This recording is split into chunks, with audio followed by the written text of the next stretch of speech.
మనిషి స్వభావం అందులో ఉంది.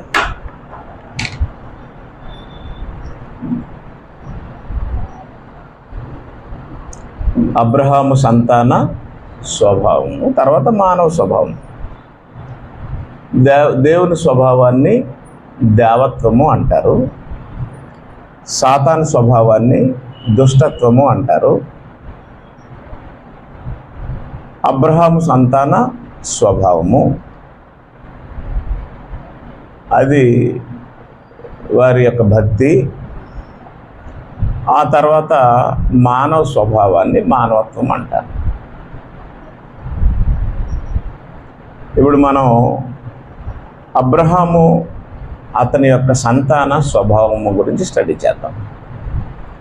దేవుడు రాసినవే మనం నేర్చుకుందాం. అబ్రహాము మరియు ఆయన సంతాన స్వభావాన్ని గురించి నేర్చుకుందాం. దానికి ముందుగా గాడ్స్ క్రియేషన్ ఎలా ఉంటుంది, దేవుని సృష్టి నిర్మాణం ఎలా ఉంది ఒకసారి చూద్దాం.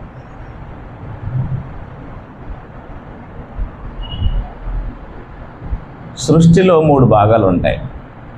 1 ఆకాశము, 2 భూమి, 3 జలము లేదా సముద్రాలు. ఆకాశము, భూమి, సముద్రాలు. అపోస్తుల కార్యములు 14వ అధ్యాయంలో సృష్టి 3 ప్రధానమైన భాగాలు అని రాసి ఉంది. 14వ అధ్యాయం, అపోస్తుల కార్యములు 14వ అధ్యాయం 15వ వచనం నేను చదువుతాను. అయ్యలారా, మీరెందుకు ఇలాగ చేయుచున్నారు? మేము కూడా మీ స్వభావం వంటి స్వభావం గల నరులమే. మీరు ఈ వ్యర్థమైన వాటిని విడిచిపెట్టి ఆకాశమును, భూమిని, సముద్రమును. ఎన్ని చెప్పాడు? 3. 1 ఆకాశము, 2 భూమి, 3 సముద్రం అనే ఈ పెద్ద 3 భాగాల గురించి మాట్లాడాడు. అయ్యలారా, 15వ వచనం, మీరెందుకు ఇలాగ చేయుచున్నారు? మేము కూడా మీ స్వభావం వంటి స్వభావము గల నరులమే.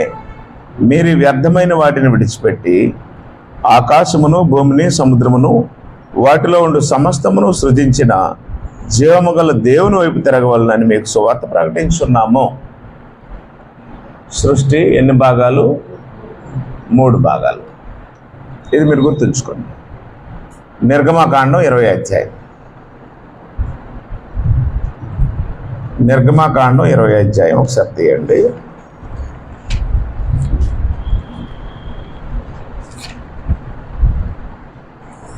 తీశారా? నిర్గమకాండం 20వ అధ్యాయంలో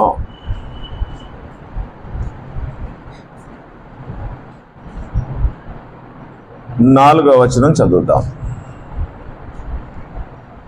పైన ఆకాశం అందే గాని, క్రింది భూమి అందే గాని, భూమి క్రింది నీళ్ళ అందే గాని అన్నాడు. ఎన్ని విషయాలు మాట్లాడాడు? 3 విషయాలు మాట్లాడాడు. 1 పైభాగము, 2 భూభాగము, 3 సముద్ర భాగం, నీళ్ళ యందు.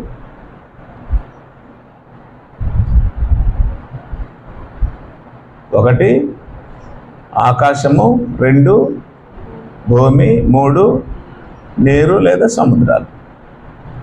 దేవుని సృష్టి 3 భాగాలు. దేవుని సృష్టి 3 భాగాలు.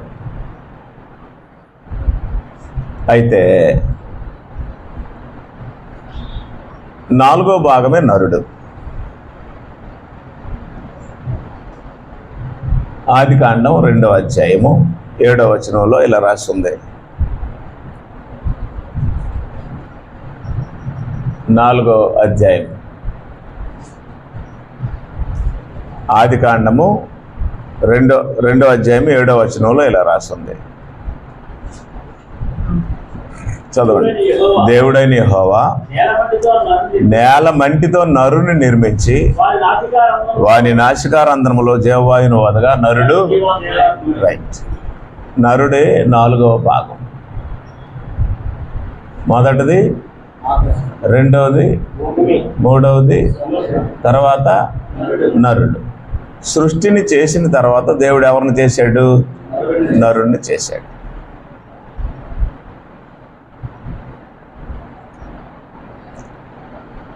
క్లియర్గా వింటే అర్థమవుతుంది.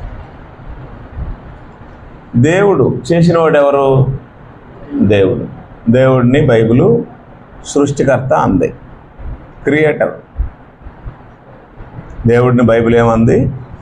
సృష్టికర్త. రోమీయులకు రాసిన పత్రిక 1వ అధ్యాయంలో వీటిని సృజించిన దేవుడు సృష్టికర్త.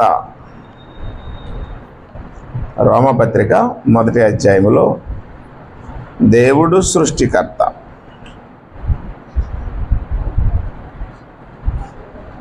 25వ వచనం,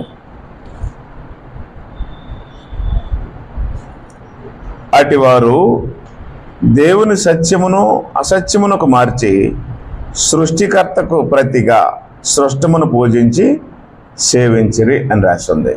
ఇక్కడ సృష్టికర్త అని ఉంది కదా. ఏ కర్త? సృష్టికర్త అన్న ఈ మాట తండ్రి అయిన దేవునికి సంబంధించింది. తండ్రి అయిన దేవుడు సృష్టికర్త. కాబట్టి ఎవరిని పూజించాలి? సృష్టినా సృష్టికర్తనా? సృష్టికర్తను పూజించాలి. కాబట్టి దేవుడు ఏమై ఉన్నాడు? సృష్టికర్త అయి ఉన్నాడు. సృష్టి ఎన్ని భాగాలు? మొత్తం 4. నరుడితో 4. కానీ పంచిపోతాలు అంటారు. అవునా? పంచిపోతాలు అంటే ఏది యాడ్ అయింది? గాలి.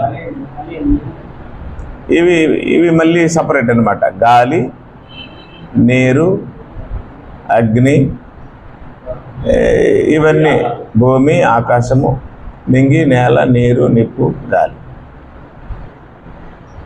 రైట్. ఏదేమైనప్పటికీ కూడా అపోస్తలులు సువార్త ప్రకటించినప్పుడు 3 భాగాల గురించి మాట్లాడారు. దేవుడు కూడా పైన ఆకాశం అందు కానీ, క్రింద భూమి అందు కానీ, భూమి క్రింద నేల అందు కానీ ఉండు ఏ రూపమునైనను మీరు విగ్రహమునైనను చేసుకోకూడదని చెప్పాడంటే దేర్ ఆర్ 3 మేజర్ పార్ట్స్. అప్పుడు నరుడు ఎందులో నుంచి వచ్చాడు? నరుడు సృష్టిలో నుంచి వచ్చాడు. ఈ సృష్టిలో నుంచి వచ్చాడు నరుడు. నరుడు అంటే శరీరం. దేవుడైన యెహోవా నేలమంటితో ఏం చేశాడు? శరీరాన్ని చేశాడు. అప్పుడు ఈ శరీరానికి సృష్టికి సంబంధం ఉంది. శరీరానికి గాలికి, శరీరానికి నీరుకి, శరీరానికి మట్టికి, శరీరానికి ఈ భూమి నుండి వచ్చినటువంటి ఆహారానికి దేవుడు ఏం చేశాడు? కనెక్షన్ పెట్టాడు. అందువల్ల మనం తినే తిండి, ఆహారము, వస్త్రాలు సమస్యలు ఎందులో నుంచి వస్తున్నాయి? భూమిలో నుంచి వస్తున్నాయి. మళ్ళీ అన్నీ అయిపోయిన తర్వాత ఈ శరీరం ఎందులోకి వెళ్ళిపోతుంది? మళ్ళీ భూమిలోకి వెళ్ళిపోతుంది. ప్రసంగి గ్రంథం 12వ అధ్యాయము 7వ వచనంలో, ప్రసంగి గ్రంథం 12వ అధ్యాయము 7వ వచనంలో ఇలా రాస్తుంది. స్పీడ్గా తీయడం నేర్చుకోవాలి. ప్రసంగి గ్రంథం 12వ అధ్యాయం 7వ వచనంలో అది సంగతి. మన్నైనది వెనుకటి వలె మరలా భూమికి చేరును. రైట్. మన్నులో కలుస్తుంది. ఏదో మన్ను? మన శరీరం మంటి నుండి తీయబడింది. అవునా? ఆదికాండం 2వ అధ్యాయం 7వ వచనంలో దేవుడైన యెహోవా నేలమంటితో నరుని నిర్మించాను ఉంది కదా. నేలమంటితో నరుని నిర్మించడం అంటే ఒక శరీరాన్ని నిర్మించాడు. మన్ను తీసి ఏం తయారు చేశాడు? శరీరాన్ని తయారు చేశాడు. మన్ను తీసి శరీరం చేసి అంటే ఈ బాడీని చేశాడు. చేసిన తర్వాత జస్ట్ అనుకున్నాడు. అప్పుడు వాని నాసికారంధ్రం ఉంది కదా, నాసికం అంటే ముక్కు నుండి జీవవాయువును ఊదితే లోపలికి ఏం వెళ్ళింది? జీవాత్మ వెళ్ళింది. అప్పుడు జీవాత్మ వెళ్ళినప్పటికి మనిషికి ఏమొచ్చింది?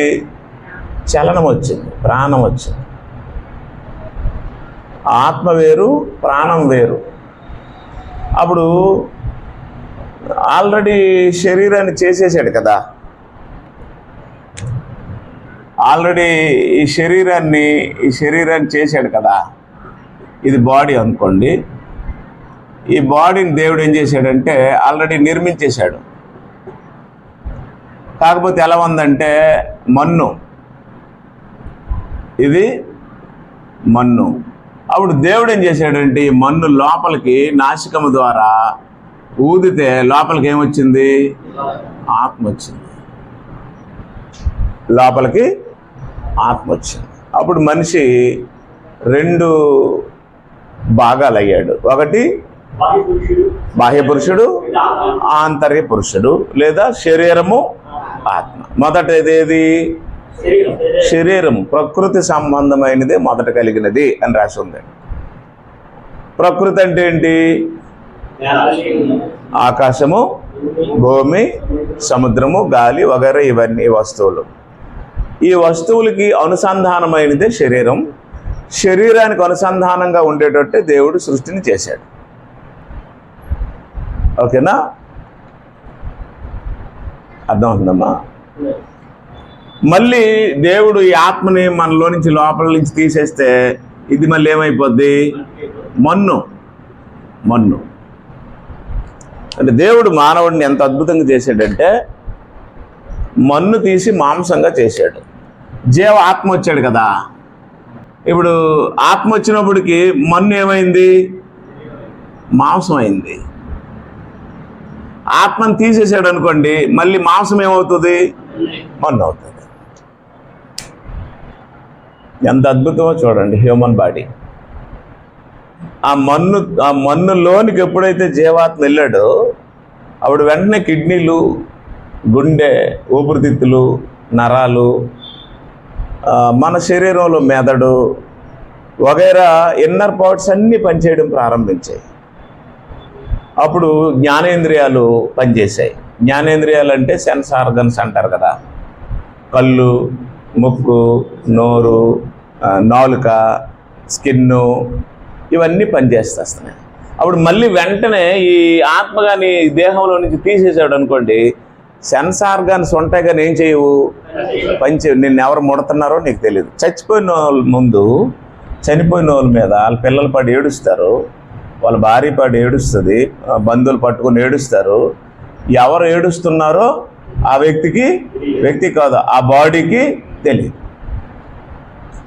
ఇప్పుడు నేనున్నాను, నా మీద పడి మీ అందరు ఏడ్చారు అనుకోండి, నేను క్యాల్కులేట్ చేయగలను ఎవరు ఎక్కువ ఏడుస్తున్నారో, ఎవరు బాగా ఏడుస్తున్నారో, ఎవరు ఏడట్లేదో, ఎవరు బయటికి వెళ్ళి నవ్వుకుంటున్నారో, ఇవన్నీ నాకు తెలిస్తే తెలియదా? అలాగనమాట. ఏంటి తేడా? ఆత్మ లేదు. ఆత్మ లేదు కాబట్టి ఏమి లేదు? చలనము లేదు. అపోస్తుల కార్యములు 17వ అధ్యాయంలో, అపోస్తుల కార్యములు 17వ అధ్యాయంలో ఇలా ఉంది.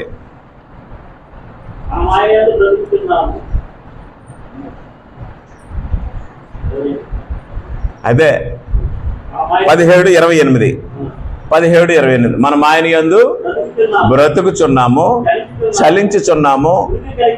అది సంగతి. మన బ్రతుకుకి కారణం ఎవరు? దేవుడు.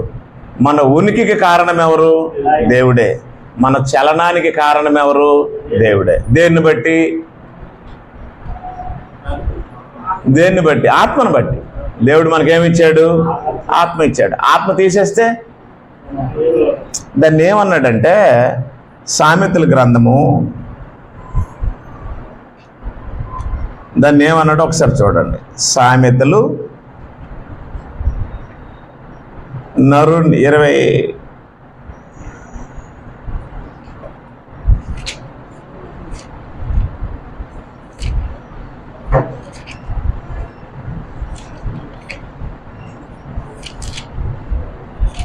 నరుని ఆత్మ యెహోవా పెట్టిన దీపము అన్నాడు.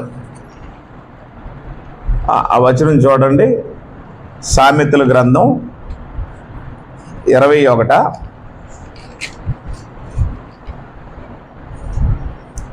నరుని ఆత్మ 27 20 అధ్యాయం. దీపం దీపం ఆత్మనేమన్నాడు? దీపం. ఆత్మనేమన్నాడు? దీపం. ఇప్పుడు మనకు దీపం ఉందా లేదా? ఉంది. దీపం ఉందంటే ఏంటి? లోపల ఆత్మ ఉంది కాబట్టి మనకేముంది? మనం బ్రతుకుతున్నాం, చలిస్తున్నాం, ఉనికి కలిగి ఉన్నాం. మీకు అర్థమైందో లేదో? ఈ మనిషికి చాలా డబ్బు ఉంది, ఈ మనిషికి గొప్ప పదవి ఉంది, ఈ మనిషికి గొప్ప జ్ఞానం ఉంది, అన్నీ ఉన్నాయి కానీ ఆత్మ లేదు. అన్నీ ఉన్నాయి కానీ ఏమి లేదు? ఆత్మ లేదు. చలించగలడా? బ్రతకగలడా? ఉనికి భూమి మీద ఉనికి ఉంటుందా? ఉండదు. అప్పుడు యోహాను సువార్త 6వ అధ్యాయం 63వ వచనంలో ఏం చెప్పాడంటే, యోహాను సువార్త 6వ అధ్యాయము 63వ వచనంలో ఏం చెప్పాడు? ఏం చెప్పాడమ్మా? అది చెప్పాడు. జీవింపజేసేది ఎవరు? అన్నం కాదు. జీవింపజేసేది ఎవరు? డబ్బు కాదు. జీవింపజేసేది పదవి కాదు. జీవింపజేసేది బలము కాదు. అర్థం అవట్లేదు.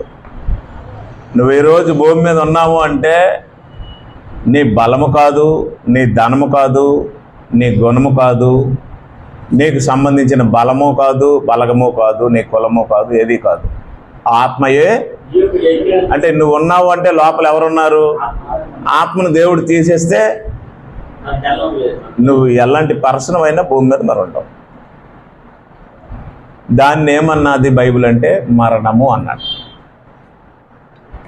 మరణము అంటే ఆత్మదేహం నుండి ఏమవుతాడు?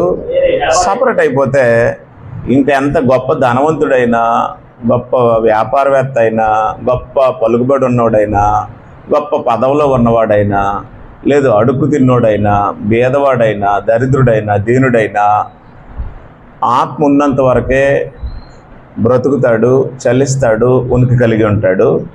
ఆత్మను దేవుడు దేహంలో నుండి తీసేస్తే నరుడు అతని బ్రతుకు పోతుంది, ఉనికి ఉండదు, చలించలేడు. నీ మీద ఎవరు పడ్డారో, నిన్నెవరు టచ్ చేశారో, నిన్నెవరు ముట్టారో, నీ దగ్గరికి ఎవరు వచ్చారో కనీసం స్మెల్ కూడా మనం చూడలేము. వీలైతే అప్పుడు మన బాడీ స్మెల్ వస్తుంది. అర్థం అవ్వలేదా? అర్థం అవ్వలేదా? అయితే మనుషులకు ఒక ధైర్యం ఉంటుంది. ఏంటంటే మాకేం అవదలే, మాకేమీ అవదు అని అనుకుంటారు. ఇప్పుడు మనకి ఏదైనా అవ్వాలన్నా అవ్వకూడదన్నా అది ఎవరి చేతిలో ఉంటుంది? మన చేతిలో ఉంటుంది కదా. కానీ అవదని ఎందుకు అనుకుంటున్నావు? అందువల్ల ఈ ధీమాగొన్న మనుషులకి యాకోబు ఒక మాట చెప్పాడు. యాకోబు పత్రిక 4వ అధ్యాయం 13వ వచనం. నేను కరెక్ట్గానే చెప్తున్నాను, మీరు కరెక్ట్గా వినాలి. యాకోబు పత్రిక 4వ అధ్యాయం 13వ వచనంలో ఇలా రాసి ఉంది. ఏమని? నేడైనను రేపైనను, టుడే ఆర్ టుమారో, నేడైనను రేపైనను ఉందండి అక్కడ 13వ వచనం, 4:13. 14. ఓకే, 14. నేడైనను రేపైనను ఒకనొక పట్టణంకు వెళ్ళి వ్యాపారం చేసి లాభం సంపాదించము రండి అని చెప్పుకుని వారులారా, రేపేం సంభవించునో మీకు తెలియదు. తెలుసా? తెలీదు. You don't know what will happen tomorrow. రేపేం సంభవిస్తుందో మీకు తెలియదు అని చెప్పి అప్పుడు ఏమన్నాడు? అది సంగతి. మీ జీవం ఏపాటు, మీ బ్రతికి ఏపాటది. మీరు కొంతసేపు కనబడి అంతలో మాయమయ్యే ఆవిరి వంటి వారే అన్నాడు.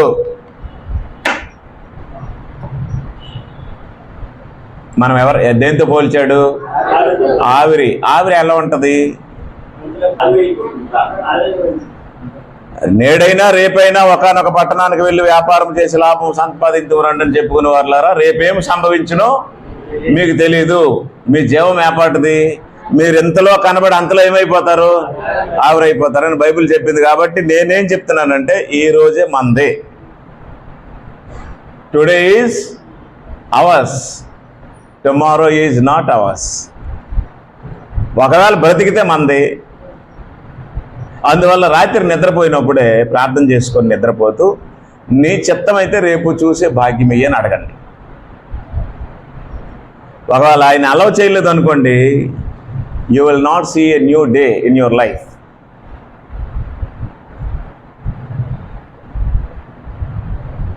అనట్లేదు. ఆయన అలౌ చేస్తే రేపు చూస్తాం, ఆయన అలౌ చేయకపోతే రేపు చూడం. నిద్దట్లోనే చనిపోయి పెయిన్ లేకుండా అలా వెళ్ళిపోయిన వాళ్ళు ఎంత అదృష్టవంతులో. ఎవరికో ఆ భాగ్యం వస్తుంది. రైట్, నేనేం చెప్తున్నాను అర్థం చేసుకోండి. సృష్టి ఎన్ని భాగాలు? మానవుడితో కలిసి ఎన్ని భాగాలు? 4 భాగాలు. మానవ దేహము సృష్టి సంబంధమైనది. ఈ దేహానికి ఒక సృష్టికర్త ఉన్నాడు. భూమిని, ఆకాశమును, సముద్రాలని సృష్టించిన వాడే ఈ దేహాన్ని కూడా ఎందులో నుంచి తీశాడు? మట్టిలో నుంచి తీశాడు. అయితే మట్టిలో నుంచి తీసిన ఈ దేహము జీవాత్మ ఊదినప్పుడు ఏమైపోయింది? మాంసం అయిపోయింది. మట్టి ఏమైంది? మట్టి మాంసమైంది. మళ్ళీ జీవాత్మను ఏదో ఒక రోజు తీసేస్తాడు కదా. ఎప్పుడు తీస్తాడు?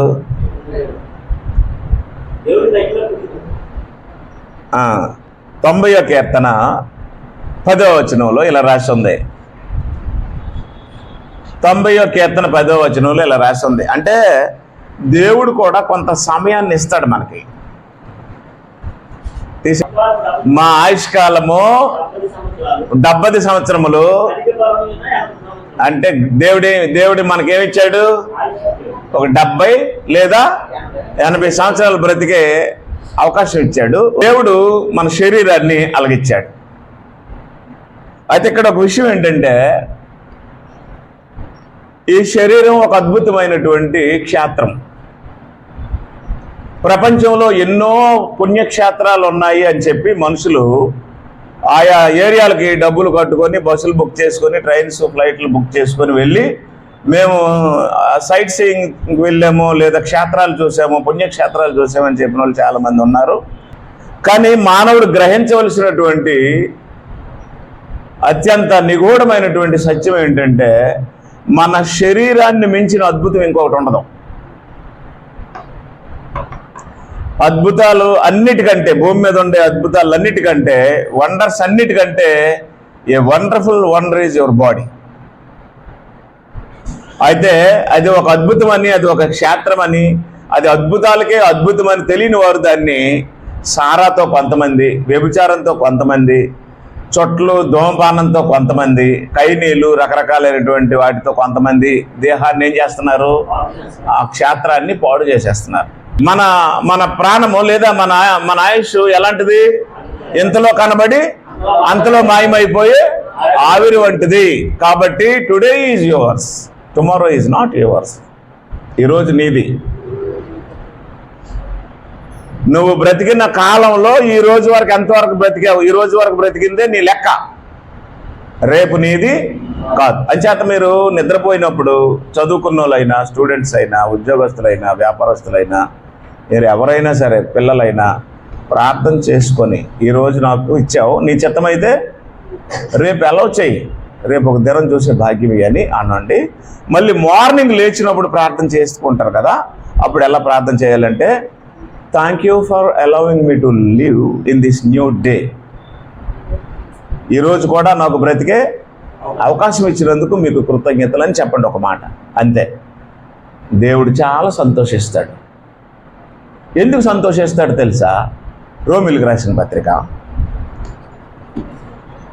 రోమా పత్రికలో ఇలా రాస్తుంది, 1వ అధ్యాయము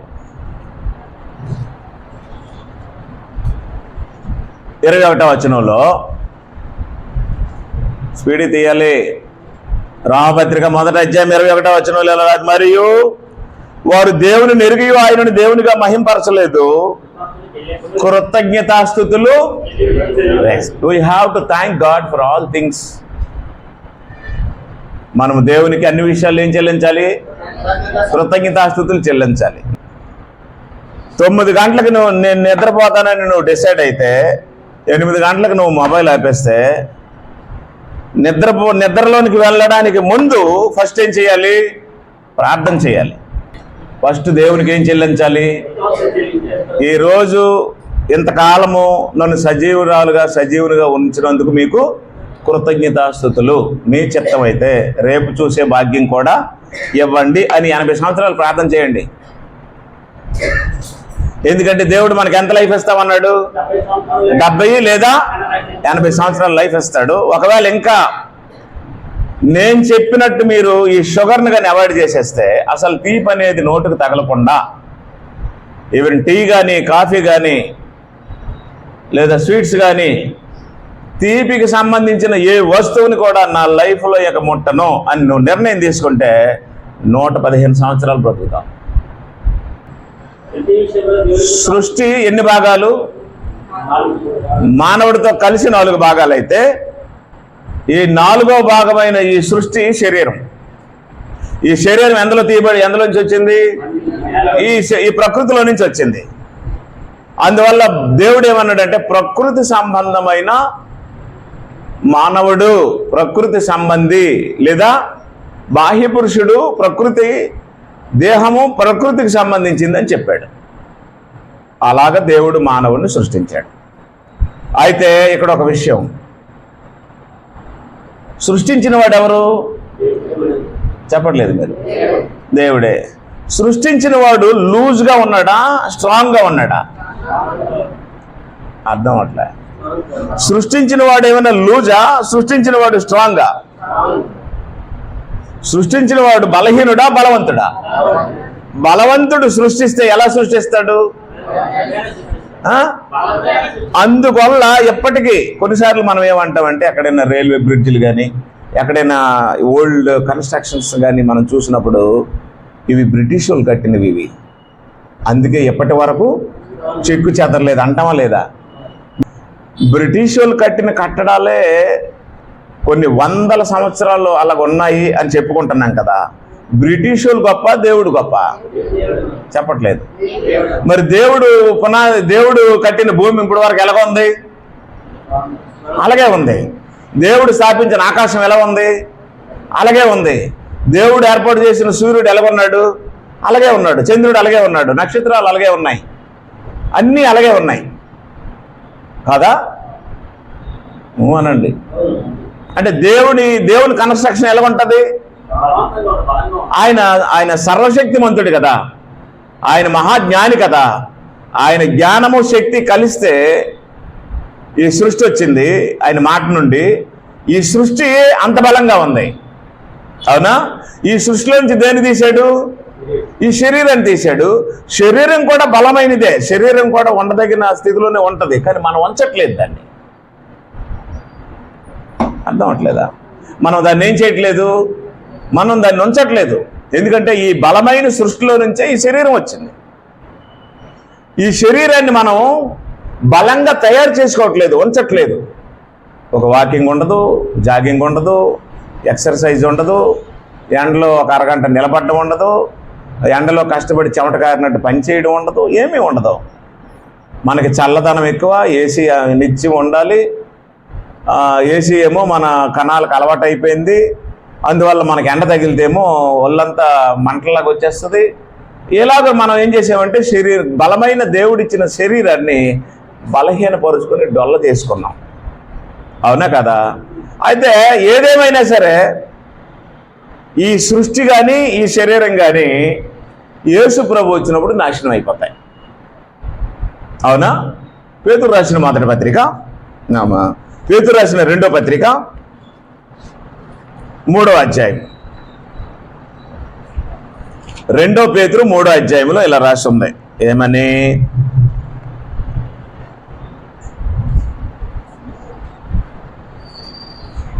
2 పేతురు 3వ అధ్యాయం 10వ వచనం, పేజీ నెంబరు 219. తీసావా ప్రసాద్? అయితే ప్రభు దినం అంటే యేసు ప్రభు రాకడా దొంగ వచ్చినట్లు వచ్చును. ఆ దినమున పంచభూతములు మిక్కటమైన వేండ్రముతో ఆకాశములు మహాధ్వనితో ఏమవుతాయి? ఒక్క నిమిషం ఆగి నా వైపు చూడండి. ఇప్పటి వరకు ఆకాశాలు ఎక్కడైనా డ్యామేజ్ అయ్యాయా?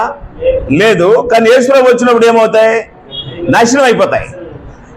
తర్వాత ఆ దినమున ఆకాశములు మహాధ్వనితో గతించిపోవును, పంచభూతములు మిక్కటమైన వేండ్రముతో లయమైపోవును, భూమియు దాని మీద ఉన్న కృత్యములు. రైట్. భూమి బలమైందా కాదా? కానీ బలమైన భూమి కూడా యేసులో వచ్చినప్పుడు ఏమైపోద్ది? నాశనం అయిపోద్ది. సముద్రము నాశనం అయిపోద్ది, ఆకాశము నాశనం అయిపోద్ది, ఈ భూమి మీద ఉన్నటువంటి మహావృక్షాలు అన్నీ నాశనం అయిపోతాయి. ఈ సృష్టిలో నుంచి తీసినటువంటి ఈ శరీరాలు కూడా కాలిపోయి నాశనం అయిపోతాయి. అంటే ఈ సృష్టిని దేవుడు బలంగా ఉండేటట్టు తయారు చేశాడు. మళ్ళీ ఈ సృష్టి యేసులో వచ్చినప్పుడు నాశనమై కాలిపోయి బూడిదైపోయేటట్లు దేవుడు తయారు చేశాడు. అర్థం అవ్వలేదా? కాబట్టి ఉన్నంతలో బలంగా ఉంటుంది. యేసులో వచ్చినప్పుడు ఈ సృష్టి ఏమైపోద్ది? లయమైపోద్ది. మన శరీరం ఎంత, మన బలం ఎంత? మన శరీరం కూడా ఏమైపోద్ది? నాశనం అయిపోద్ది. అయితే ఈ భూమి కంటే, ఆకాశము కంటే, నీటి కంటే, మానవ శరీరం కంటే అత్యున్నతమైనటువంటి దేవుని లక్షణాలు కలిగిన జీవాత్మ మన శరీరంలో ఉన్నాడు. ఆ ఆత్మ నాశనం అవ్వడం. ఆత్మ ఏమవ్వడు? నాశనం అవడం. ఈ భూమి, ఆకాశము, జలము, శరీరము అంటే ఈ సర్వ సృష్టి ఏమైపోద్ది? సృష్టికర్త సృజించాడు, మళ్ళీ సృష్టికర్త వీటినన్నిటిని ఏం చేస్తాడు? నాశనం చేస్తాడు. కానీ ఆయన స్వరూపంలో, ఆయన పోలికలో, దేహంలోనికి పంపాడు ఈ జీవాత్మ, ఆత్మను పంపాడు కదా. ఆ ఆత్మ మాత్రం ఏమవడు? నాశనం అవడు. అగ్నిలో కాలడు, భూకంపం వచ్చినా చచ్చిపోడు, నరకంలో వేసినా ఆరిపోడు. అలాంటి చావని ఆత్మను దేవుడు మనకిచ్చాడు. మార్కు సువార్త 9వ అధ్యాయంలో ఆత్మకి మరణము లేదు. మార్కు సువార్త 9వ అధ్యాయంలో ఆత్మ గురించి మాట్లాడితే ఇలా చెప్పాడు. ఏమని? 48. మార్కు సువార్త 9:48 గుర్తుంచుకోవలసిన వచనం ఇది. నరకమున్న వారి పురుగు చావదు. పురుగంటే మామూలు పురుగు అనుకోవద్దండి. పురుగంటే ఏంటి? ఆత్మ. నరకమును ఏమి చావదు? పురుగు, ఆత్మ చావదు, అగ్ని ఆరదు. ఇప్పుడు నా వైపు చూడండి. దేవుడు సృష్టించిన ఈ సృష్టి ఎలాంటిది? బలమైనదే. కానీ ఒకరోజు ఏమైపోద్ది? నాశనం అయిపోద్ది. దేవుడు తయారు చేసిన ఈ శరీరం ఎలాంటిది? అద్భుతమైనదే, బలమైనదే. కానీ ఒకరోజు ఏమైపోద్ది? మళ్ళీ మొన్నైనది వెనకటి వలె మొన్న అయిపోద్ది. కానీ నాశనం కానిది ఏదైనా నీ సృష్టిలో ఉందంటే ఏంటది? ఆత్మే. అంటే నీ ఆత్మకి ఏమి లేదు? చావు లేదు, మరణం లేదు. చాలామంది చనిపోయినప్పుడు శవాల దగ్గర ఏడ్చి, మమ్మల్ని వదిలేసి వెళ్ళిపోయావా, మాకు ఇలా చేసావా, అలా చేసావా అది అంటారు కదా. అది వాస్తవమే. వాళ్ళు ఎక్కడ కూర్చొని ఏడుస్తారు? శవం దగ్గర కూర్చొని ఏడుస్తారు. ఏడ్చి ఏమంటున్నారు? మమ్మల్ని వదిలేసి వెళ్ళిపోయావు అంటున్నారు. వెళ్ళిపోయాడా లేదా? వెళ్ళిపోయాడు. ఎవరు వెళ్ళిపోయారు? ఆత్మ వెళ్ళిపోయాడు. ఎవరున్నారు? శరీరం ఉంది. ఆ తర్వాత మిగతా ఈ ఫనరల్స్ చేస్తారు కదా, అంటే పాడి కట్టడం, పెట్టి చేయడం, పసుపు రాయడం, స్నానం చేయడం, పువ్వులు చల్లడం వగైరాలన్నీ దేనికి చేస్తారు? శరీరం అనకూడదు దాన్ని, ఇంకా డెడ్ బాడీకి చేస్తారు. మట్టి మొన్నది వెనకట వల్లే మొన్న కావాలి. దేనికి కార్యక్రమాలన్నీ చేస్తారు అంటే మానవ దేహము మిగతా కార్కసెస్ లాగా, అంటే మిగతా జీవరాశుల యొక్క డెడ్ బాడీస్ ఉంటాయి కదా, కుక్కలు, నక్కలు, తర్వాత పందులు, పిల్లులు, ఏనుగులు వగైరా, ఈ ఎలుకలు, రకరకాలైనటువంటి ప్రాణులు చచ్చిపోయినప్పుడు తాడు కట్టేసి ఆ ఊరు అవతలకి పెంటలోకి లాక్కెళ్ళి పడేస్తారు కదా. మానవ దేహము అలాగ వెళ్ళడం అవమానం. అంతిమ యాత్ర మానవ దేహానికి జరుగుతుంది. అందుకే పువ్వులు చల్లడం, రకరకాలైనటువంటి దండలు వేయడం, పాటలు పాడడం, ఘనంగా ఒక రథం మీద, ఒక బండి మీద తీసుకొని వెళ్ళడం, ఇవన్నీ జరుగుతాయి. దేనికి? ఈ డెడ్ బాడీకి. అలా వెళ్ళిన తర్వాత ఏం జరుగుతుందంటే గొయ్యి తవ్వి ఆ గోతిలో ఈ శరీరాన్ని పెట్టేసి మొన్నైనది వెనకటి వల్లే మరలా భూమికి చేరునని దేవుని వాక్యం నెరవేరిందని ప్రార్థన చేసి వస్తాం. మిగతా జంతువుల్లాగా మన శరీరాన్ని భూమి మీద వదలడానికి అవకాశం లేదు. మిగతా జంతువులకి ఆ వాల్యూస్ లేవు. ఈ మానవ శరీరం ఆత్మను మోస్తుంది కాబట్టి, ఇది దేవుని చేత తయారు చేయబడింది కాబట్టి ఈ శరీరానికి ఆ వాల్యూస్ ఉన్నాయి. చివరి దశలో ఈ శరీరాన్ని ఘనంగా తీసుకెళ్ళి చక్కగా సమాధి చేసి, ఒకవేళ నేషనల్ లీడర్స్ అయితే ఘాట్ కూడా ఏర్పాటు చేస్తారు.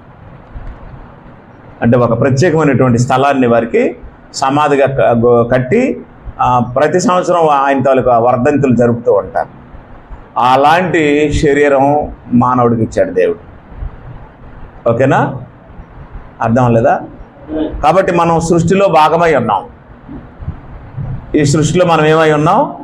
భాగమై ఉన్నాం. సృష్టి నాశనం అయిపోద్ది. సృష్టిలో నుంచి వచ్చిన శరీరం కూడా ఏమైపోద్ది? నాశనం అయిపోద్ది. నాశనం కానిది ఏది? ఆత్మ నాశనం కాదు. దయచేసి ఇది ఏదో ఒక కథో లేకపోతే ఏమో అని అనుకోకండి. ఇది వాస్తవం. అగ్ని ఉంది, అగ్ని ఆరదు. ఆత్మ ఉంది, ఆత్మ చావదు. వేదన ఉంది, వేదన తీరదు. ఆరని అగ్నిలో చావని ఆత్మ, తీరని వేదన అనిపిస్తుంది. అందువల్ల ఏమో అనుకోకండి, ఉందో లేదో అనుకోకండి, నిజమో కాదో అనుకోకండి. ఎక్కడున్న మనందరికి దేవుడు ఈ అవేర్నెస్ ఇచ్చాడు, ఈ జ్ఞానాన్ని ఇచ్చాడు. మన వెనకున్నోళ్ళకి, మన ముందున్నోళ్ళకి, లేదా మన పక్కనున్నోళ్ళకి జ్ఞానం లేదు. దేన్ని కానీ ఎవరైనా పోగొట్టుకుంటే భూమి మీద వాళ్ళంతా దురదృష్టవంతులు ఇంకొకరు ఉంటారు. ఓకేనా? రైట్. మీకు ఒక విషయం అర్థమైంది. మనం అంటే మన శరీరం ఈ పంచభూతాలతోనూ లేదా ఈ ప్రధాన భాగాలైనటువంటి ఆకాశము, భూమి, నీటితోనూ సంబంధం కలిగి ఉన్నాం. అయితే ఇవి కంటికి కనిపించేవి. ఏవి? ఆకాశము, ఆకాశ వస్తువులు, భూమి, భూ వస్తువులు, సముద్రము, సముద్ర వస్తువులు. దేనికి కనిపిస్తాయి? మన కంటికి కనిపిస్తాయి. అలాగే మన శరీరం కూడా ఎక్కడ కనిపిస్తుంది? మన కంటికి కనిపిస్తుంది. మీరు అద్దం ముందుకెళ్ళి నిలబడి చూసుకోండి. అద్దం ముందుకెళ్ళి నిలబడి చూసుకుంటే ఏం కనిపిస్తుంది? నువ్వు కనిపించవు. నిన్ను కవర్ చేసినటువంటి శరీరం కనిపిస్తుంది. ఎక్కడ మచ్చలు ఉన్నాయో, ఎక్కడ బాడీకి ఘాట్లు ఉన్నాయో, ఎక్కడ మోల్స్ ఉన్నాయో, డాట్స్ ఉన్నాయో, అంటే ఈ శరీరంలో ఎక్కడ డెఫిసిటీస్ ఉన్నాయో, అలా శరీరాన్ని అద్దం ముందు పెట్టి మనం చూసుకోవచ్చు. నేనేమంటున్నానంటే, నువ్వు అద్దం ముందు నిలబడేది శరీరాన్ని మాత్రమే చూడగలవు. నిన్ను నువ్వు yourself cannot see by the mirror.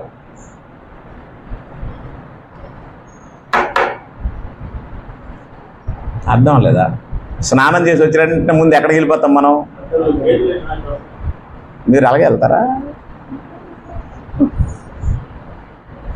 ఆయన అందగాడమ్మ మీ నాన్న. ఎవరైనా సరే మనం స్నానం చేసి వచ్చినా లేదా బయలుదేరినా ఎక్కడికైనా వెళ్ళాలనుకున్నా ఫస్ట్ ఎక్కడికి వెళ్తాం? అద్దం దగ్గరికి వెళ్తాం. అద్దం దగ్గర నిలబడితే నిన్ను నువ్వు చూసుకున్నావా? నా ప్రశ్న అది. అద్దంలో నిన్ను నువ్వు చూసుకున్నావా? లేదు. దేన్ని చూసావు? శరీరాన్ని చూసి సంతృప్తి పడ్డావు.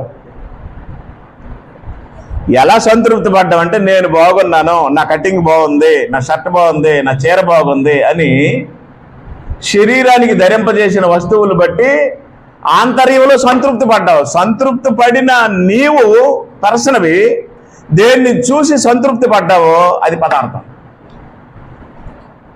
అర్థం అవ్వలేదు కదా? ఇప్పుడు నువ్వు చీర కట్టుకున్నావు, అది పదార్థం. నువ్వు జ్యువెలరీ వేసుకున్నావు, నగలు వేసుకున్నావు, అది పదార్థాలు. ఆ పదార్థాలు దేనికి వేసావు? వేరొక పదార్థమైన శరీరానికి వేసావు. శరీరం కూడా ఓ పదార్థమే. పదార్థం అంటే ప్రసాదం అనుకోకండి. కంటికి కనిపించిన ప్రతిదీ పదార్థమే. వస్తువుని పదార్థం అంటారు. కాబట్టి కొన్ని బంగార నగలనే పదార్థాలని, కొన్ని చీరలు లేదా బట్టలు, ప్యాంట్ షర్ట్లు లేదా వస్త్రాలు అనే పదార్థాలని దేనికి వేస్తున్నావు? శరీరానికి వేసి అందులో చూడడానికి వెళ్తున్నావు. అద్దంలో చూడడానికి వెళ్ళి సంతృప్తి ఎక్కడ పడుతున్నావు? లోపల ఆత్మలో సంతృప్తి పడతాం. అంటే ఆ సంతృప్తి పడిందే నువ్వు, అద్దం ముందు ఉన్నది నువ్వు కాదు.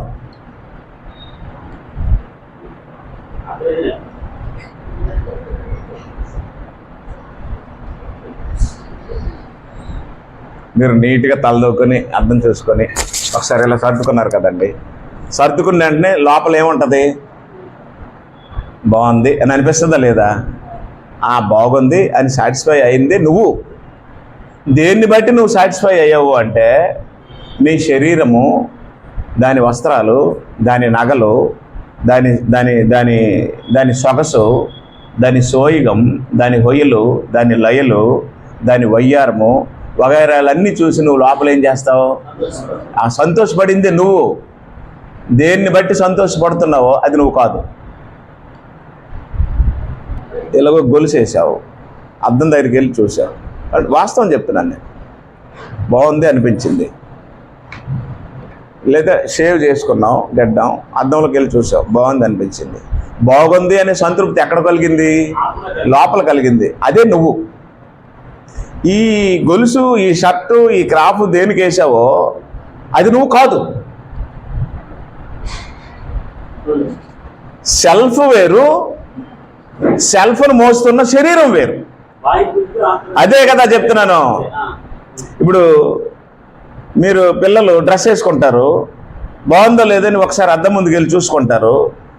బాగుంది అని అన్నప్పుడు సంతోషం వస్తుందా? రాదా? ఆ సంతోషపడిందే నువ్వు. నువ్వు సంతోషపడుతున్నావు.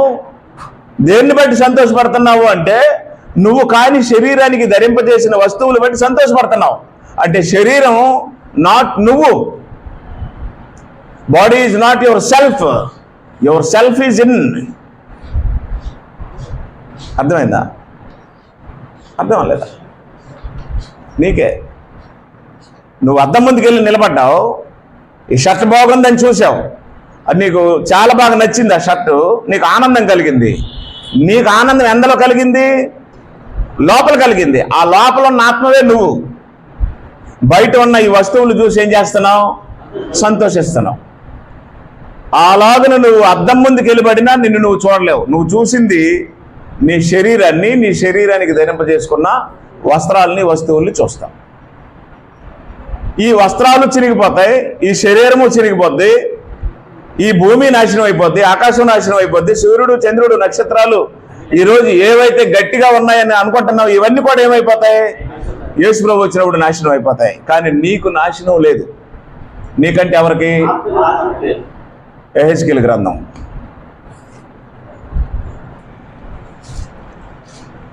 యెహెజ్కేలు గ్రంథము 3వ అధ్యాయము 19వ వచనం. అయితే నీవు దుర్మార్గుని హెచ్చరిక చేయగా అతడు తన దుర్మార్గత నుండి, దుష్క్రియల నుండి మరలని ఎడల అతడు తన దోషమును బట్టి మరణమవును గాని నీవు, అది అక్కడ నీవు అంటే ఎవరని రాశాడు? నీవు అంటే ఎవరు? హలో, నీవు అంటే ఎవరు? నువ్వు ఆత్మవి. నీవు అన్నాడు కదా, నీవు అని బ్రాకెట్లో ఏం రాశాడు? ఆత్మవి. అంటే నీవు అంటే శరీరము. నీవు అంటే శరీరం కాదు, శరీరం అనే పదార్థంలో నీవు ఉన్నావు. You are dwelling in your body. You are living in your body. You, not body.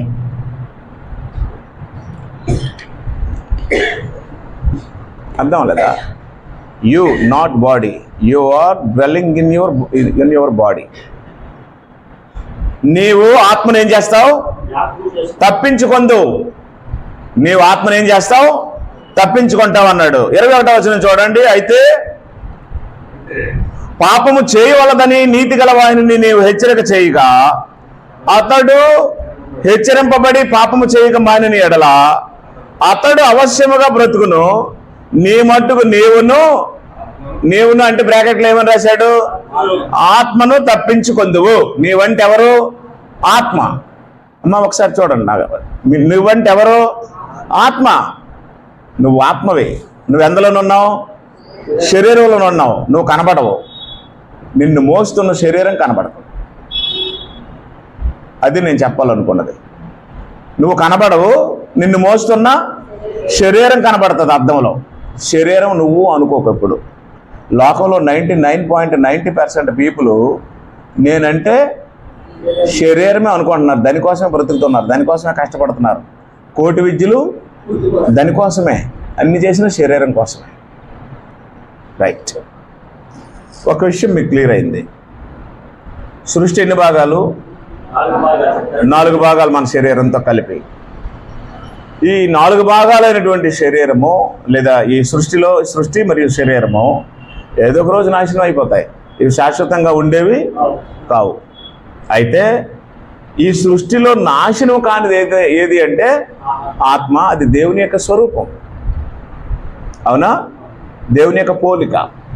ఆదికాండం 5వ అధ్యాయం. ఆదికాండం 5వ అధ్యాయం 1వ వచనంలో ఇలా రాసి ఉంది. ఎవరి పోలిక?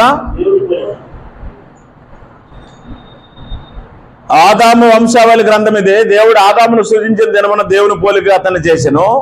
మగవానిగాను ఆడుదానిగాను వారిని సృజించి వారు సృజింపబడిన దినమున వారిని ఆశీర్వదించి వారికి నొర్లని పేరు పెట్టెను. అవునా? నువ్వెవరి పోలిక? నువ్వెవరి పోలిక? దేవుని పోలిక. నువ్వెవరి స్వరూపం? దేవుని స్వరూపం. అది బయటదా లోపలదా? లోపలది. లోపలదంటే ఏది? ఆత్మ. ఆత్మ దేవుని స్వరూపం, ఆత్మ దేవుని పోలిక. అందువల్ల ఈ భూమి కానీ, ఆకాశము కానీ, జలము కానీ, గాలి కానీ, నీరు కానీ, లేదా ఈ మానవ శరీరం కానీ ఎవరి పోలిక కాదు? దేవుని పోలిక, దేవుని స్వరూపం కాదు. అర్థం లేదా? అర్థం లేదా? మరి దేవుని స్వరూపం ఏది? నీ శరీరంలో ఉండే ఆత్మ మాత్రమే దేవుని స్వరూపం. అందువల్ల దేవునికి ఎలాగైతే నాశనం ఉండదో మన ఆత్మకు కూడా ఏముండదు? నాశనము కానివి అవే. దేవుడు నాశనం అవ్వడం. దేవుని వలన మన శరీరంలోనికి వచ్చిన ఆత్మ కూడా ఏమి లేదు, నాశనం అవదన్నమాట. అంటే మనకి ఎలాంటి ఆత్మనిచ్చాడు? నాశనము లేని ఆత్మనిచ్చాడు, కాలిపోని ఆత్మనిచ్చాడు, తడిసిపోని ఆత్మనిచ్చాడు, చెదపట్టని ఆత్మనిచ్చాడు, చెడిపోని ఆత్మనిచ్చాడు. అందువల్ల నేను ఇప్పుడు చెప్పిన రెఫరెన్స్లన్నీ మీరు ఇంటికి వెళ్ళి మరొకసారి కూర్చొని జాగ్రత్తగా చదివి హోంవర్క్ చేస్తే ఇంకా బాగా అర్థమవుతుంది. ఏంటంటే నేను ఆత్మని, నేను ఎవరి స్వరూపంలో ఎవరి పోలికలో ఉన్నాను? దేవుని స్వరూపంలో దేవుని పోలికలో ఉన్నాను. ఈ ప్రకృతి సంబంధమైన శరీరంలో ఉన్నాను, శరీరమేమో ప్రకృతిలో ఉంది అని మీకు అర్థమైతే అప్పుడు ఆత్మ ఎలాంటిదో నేను చెప్తాను మళ్ళీ మీకు. దేవుడు ఎలాంటి వాడు?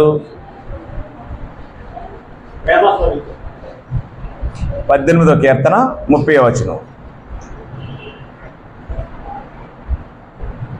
18వ కీర్తన 30వ వచనంలో దేవుడు ఎలాంటి వాడో రాసి ఉంది. 18వ కీర్తన 30వ వచనంలో ఇది చదవండి. అది దేవుడు యథార్థవంతుడు. యెహోవా వాక్ ఎలాంటిదట? రైట్. మీకు ఒక మాట చెప్పాను, దేవుడు ఎలాంటి వాడు? యథార్థవంతుడు అంటే ఏం చేయడు? మోసం చేయడు.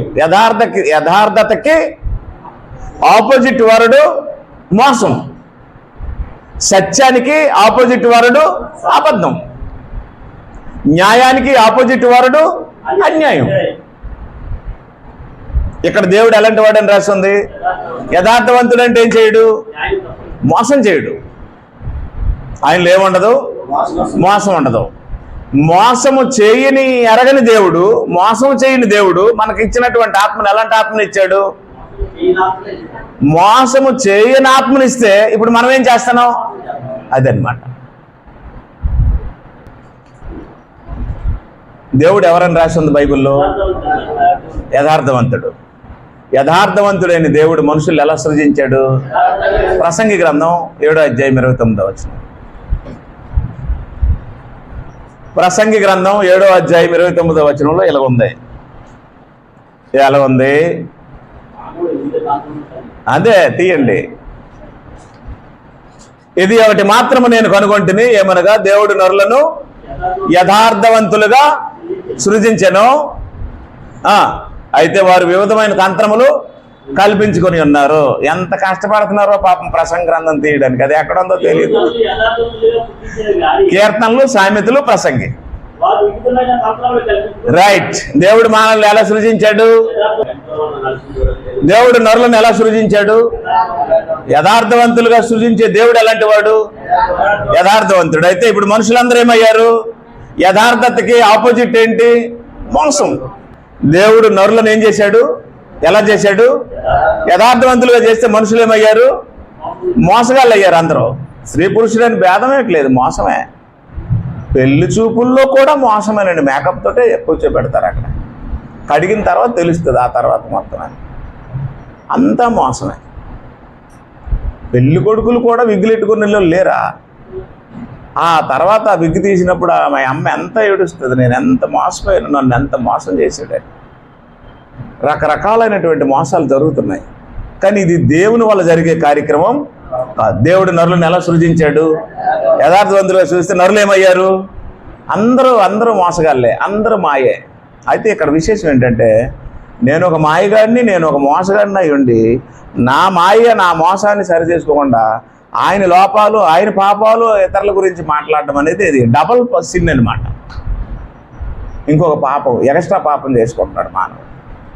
యేసుప్రభు ఏమన్నాడంటే, నీ కంటిలోనున్న దూలమును తీసుకోకుండా ఎదుటివారి కంటిలో నలుసును చూడడానికి నీకు ఎలా కనిపిస్తుంది? ముందు నువ్వు సరి చేసుకో, ఆ తర్వాత ఎదుటివారి నలుసు నువ్వు తీయొచ్చు అని చెప్పాడు అనమాట. కాబట్టి దేవుడు మనల్ని ఎలా సృజించాడు? యథార్థవంతులుగా సృజించాడు. కానీ మనకు ఇప్పుడు ఎవరికి ఆ యథార్థత అనేది లేదు. అయితే ఒకటి వాస్తవం, శరీరానికి గాయం తరిగిలితే దాన్ని అది బాగు చేసుకుంటుంది అన్నది ఎంత వాస్తవమో, ఆత్మకు యథార్థత లేనప్పుడు దాన్ని అది బాగు చేసుకోవడానికి ప్రయత్నం చేయాలన్నది కూడా అంతే వాస్తవం. అలాగ జరగకపోతే శరీరం సింపుల్గా మట్టిలో కలిసిపోద్ది, ఆత్మ మట్టిలో కలిసిపోయేది కాదు. దాని పర్యవసానం అనుభవిస్తుంది. ఆ పరిస్థితి నీకు రాకుండా ఉండాలి అంటే మారు మనసు పొందాలి. మనుషులు ఏం పొందాలి? మారు మనసు పొందాలి. మారు మనసు పొంది తమ పాపాలను విడిచిపెట్టుకొని దిద్దుకొని సృజించిన వారి పోలికను సంతరించుకునేటట్టు బ్రతకాలి.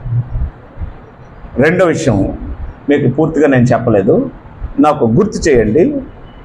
దేవుడు సృజించిన మానవుడు ఎలాంటి వాడు అది చెప్పి అప్పుడు అబ్రహాము గురించి మీకు చెప్తాను. ఎందుకంటే అబ్రహాము ఎలా బ్రతికాడో మనకు తెలుసు. అలా బ్రతకడానికి కారణం ముందు మనకు తెలియాలి. ఓకేనా? రైట్. మీ అందరికీ వందనాలు.